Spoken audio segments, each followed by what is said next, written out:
Install Android 15 on Galaxy A20 via AOSP ROM. Please check the description for important notes and download links. First, download ROM and GApps packages, then transfer the downloaded files to the phone's storage. Step 2. Boot your device into TWRP recovery. Step 3.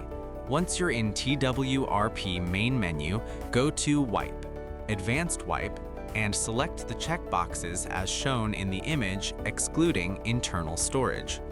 Step 4. Swipe the button to wipe the device.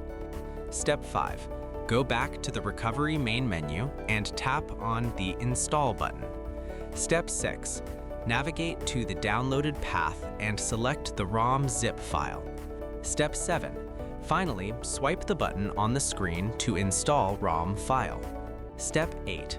Once the ROM installation finishes, return to the main menu and install the GApps zip package in the same manner. Step 9.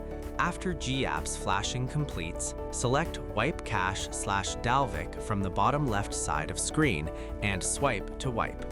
Step 10. When the wiping process is completed, hit Reboot System.